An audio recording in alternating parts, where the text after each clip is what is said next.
وقتی که عیسی گوان تو ما بسته بستان جلیل ترک کده و شو سرزمین یهودیه که او طرف رود اردن نبود. مردمان زیادی اون دنبال را گرفتیدی و گوشیدی و عیسی هم اوشنه اوی شفا بده.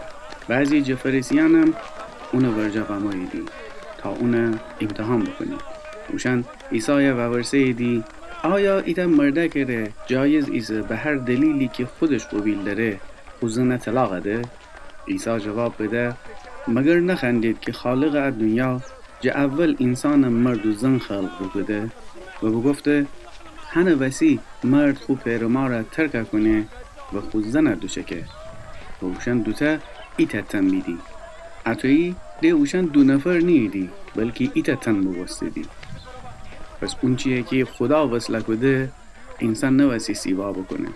و گفتی دی پس چرا موسی بفرماسته که اگر ایتا مرده بخیه خود زن طلاق ده تنه ایتا طلاق نامه اونه فده و از این اونه وله کنه بشه.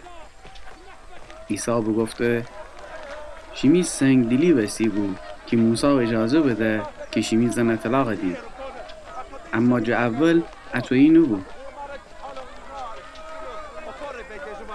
و بدانید هر کی خود زن غیر خیانت وسی طلاق ده و ایتا زن دیگری ببره یعنی زنا بکده.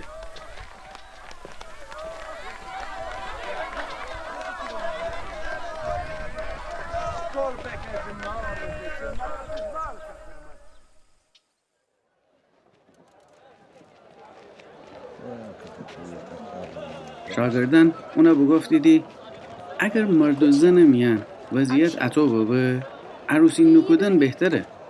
عیسی بفرماسته همه نتنیدی تعلیم قبیل بکنی مگر کسانی که اوشن عطا بوسته بی چونکه بعضیان جوری به دنیا عیدی که نتنیدی عروسی بکنی بعضیان هم مردم دست ناقصه بوستیدی که ده نتنیدی زایدار ببید و بعضیان دیگر هم آسمان پادشاهی وسی تصمیم گیریدی عروسی نکنی. هر کی بتنه تعلیم قبیل بداره وسی هجور زندگی بکنه. او وقت مردم زکن عیسی ورجا باور دیدی تا اوشن سردست بنه و دعا بکنه ولی شاگردان مردم اکار وسی سرزنش بکدیدی. عیسی بفرماسته و علید زکن می ورجا باید و اشن جلوی نگیرید چونکه آسمان پادشاهی اجور کسا نشینه. پس اوشن سردست بنه اوشن برکت بده و جوی بشو. دیروز ایتا مرده عیسی ورجا با ما و ورسه استاد چه کار نیکویی یه وسی انجام بدم تا زندگی ابدی به دست ببرم؟ عیسی جواب بده چرا میجه درباره نیکویی بورسی؟ تنها این نفر نیکویه ولی اگر خیلی به حیات را پیدا بکنی احکام بجا ببر. و مرده بورسه کو احکام؟ عیسی بگفته قتل نکن، زنا نکن، دزدی نکن، شهادت دروغ ندن، تی پیروما را احترام بنه و تی همسایه تی جان منستن محبت بکن.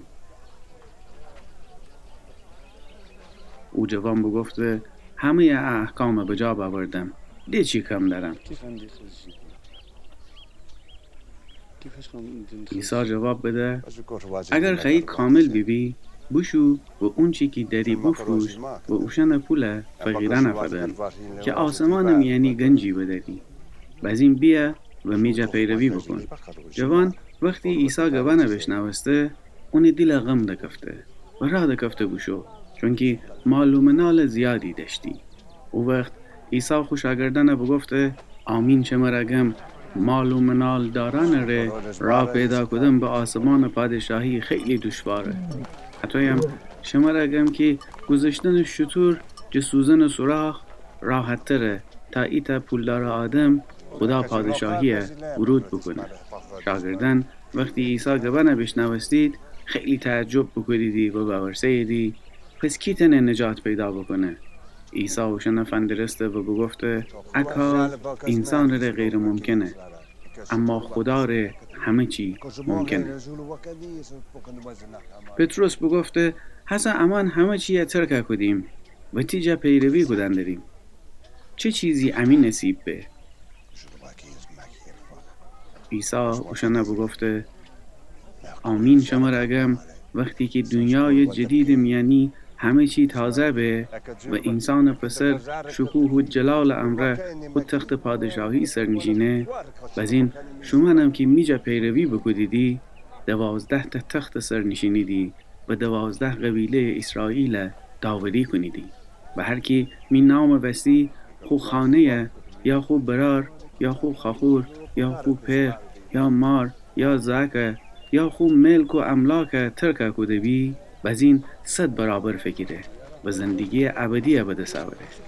اما خیلی که اولی دی آخر بیدی و خیلی هم که آخری دی اول بیدی.